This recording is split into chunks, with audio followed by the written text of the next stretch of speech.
In this example, we've got a disk which is rolling along a rough horizontal surface. It rolls in a way that it doesn't slip at the contact point. And what we know is the speed of O, the center of the disk. We know the rate of change of speed of O, and the fact that there's a slot, straight slot, which is cut in the disk. This particle P moves within that slot. We know its position xp, we know xp dot, and we know that xp dot is a constant. What we want to do is come up with expressions for the velocity and acceleration of P. Well, we're going to use a moving reference frame description here. In many problems that we're going to deal with here in this section of the course, we will spend a lot of time at the beginning trying to figure out which observer we're going to use. In this case, I think the observer that makes sense is an observer which is attached to the disk. So I'm going to draw in this guy here, and I'm always going to write down who our observer is. So we'll write down that we're going to attach our observer to the disk. That observer is going to be using coordinate axes, a set of coordinate axes. I'm going to use x, y, z. So x, y, z, lowercase x, y, z, is also attached to the disk. So we needed to know the angular velocity and angular acceleration of our observer. That's a key part of our equation. So what I'm going to do is come down to our contact point C, our no-slip point C, use a rigid body equation to say that VO is a reference back to the contact point C plus the omega for the disk crossed with a vector which goes from C to O. C is a no-slip point, so VC is a 0. I don't know omega d. That's actually what I'm trying to find here, so I'm going to leave that as an unknown. The vector going from C to O, that's an RJ. Since K cross J is a minus I, so this becomes a minus R omega di. And O is traveling along a straight line path. It's always pointing horizontally. So at this instant here, that's equal to VOI. So therefore, from this, we can see that the angular speed of our disk is going to be VO divided by R, and we have that minus sign which came from our omega cross R. If I take a time derivative of that, alpha d omega d dt, that's going to be minus VO dot over R, like that. VO dot, keep in mind that VO is decreasing, so that's going to be a minus 2 meters per second squared, where VO, according to what we're given in the problem, is 5 meters per second. So therefore, we have what we need. Omega, which is the angular velocity of our observer. The observer is attached to the disk, so that's equal to omega d with that sign in the K. The alpha vector, which is the angular acceleration of the observer, is equal to alpha dk, as that. We need to also ask ourselves, what does our observer see for the velocity of P? So that's a relative term. Well, the observer riding along with the disk only sees a straight line path for P. It sees it moving in that slot. So that's going to be an xp dot in the direction of I. The acceleration that the observer sees for P, that's xp double dot I. Well, since xp dot is a constant, that ends up being a 0. Okay, so we have the 4 key parts here, I think, for our equation. So now we're going to write down velocity p reference back to, I'm going to choose point O. The rules are we have to pick some point O on the same rigid body as our observer, so point O fits the bill there. And therefore we have velocity relative, we've got that. Omega for our observer crossed with the vector which goes from O to P. So VO we said was VOI. The relative term we said was XP dot I. Our omega vector was omega d k. And the vector which extends from O to P, that's going to be in X, that's XP.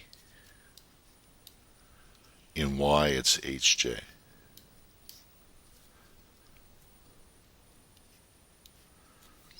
So as I cross through omega cross R, combine my terms, I'm going to get VO in the I, XP dot in the I. I'm going to have a minus H omega D. This is all in I. And for J, I'm going to have an XP times omega D in the J. So at this point we have all the numbers we need for VO and XP dot.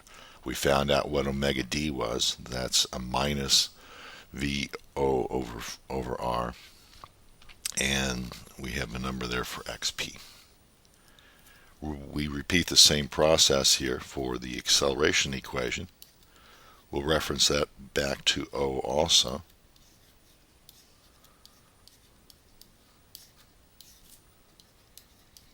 So we write down our 5 terms for this.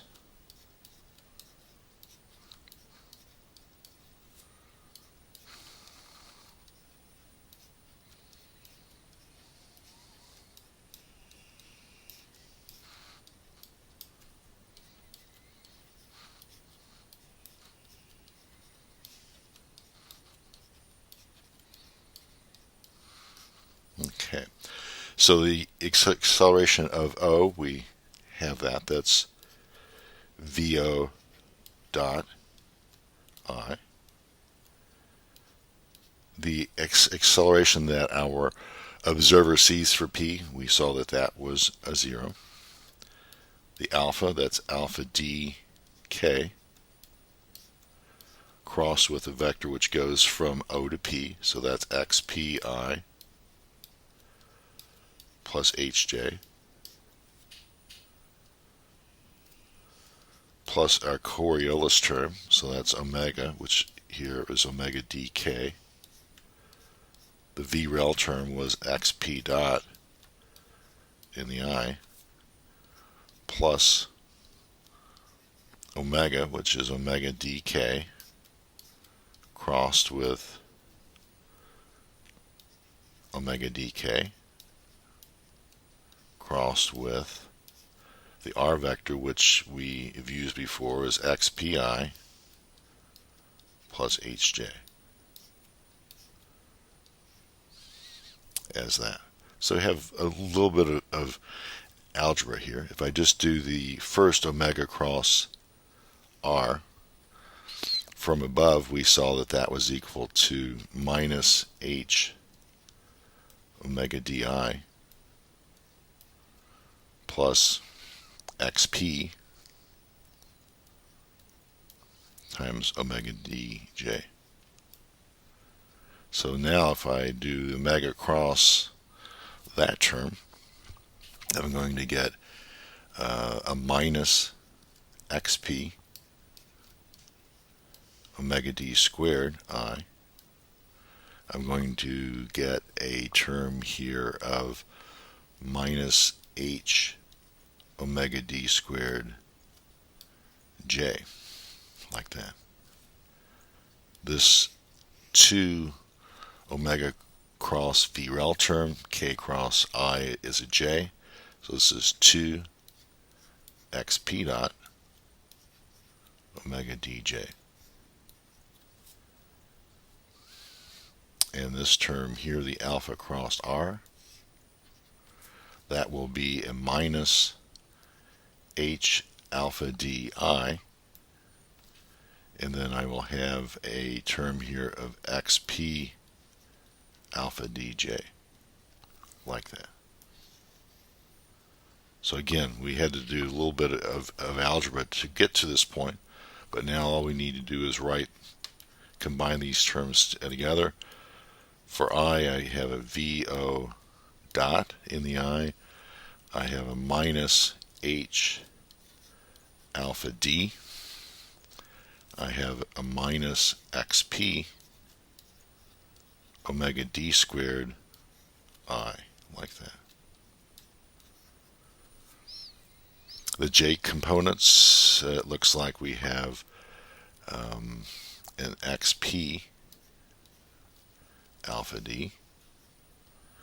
You have a Coriolis component here of 2 XP dot omega D. And then from the omega cross R term, we have a minus H omega D squared, and that all is multiplied by J. So those are our two expressions, the lower one here being the acceleration of P, the one up here is the velocity of P. Let's go back to see what we did. Well, the very first thing that we did was choose our observer. Make that clear, not only to yourself, but to the person who has to grade your work. Write it down. So I put the observer on the disk.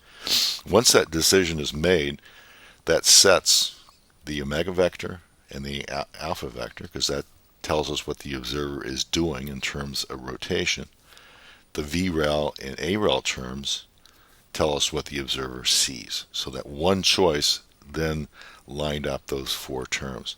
In order to find omega and alpha, I had to go back and write a rigid body kinematics equation between C and O, which gave me omega D, and from that I got alpha D. From that point on, it was a matter then of first choosing what a reference point was going to be. I chose O because it's an easy point. We know how it moves in terms of its speed, acceleration, and direction.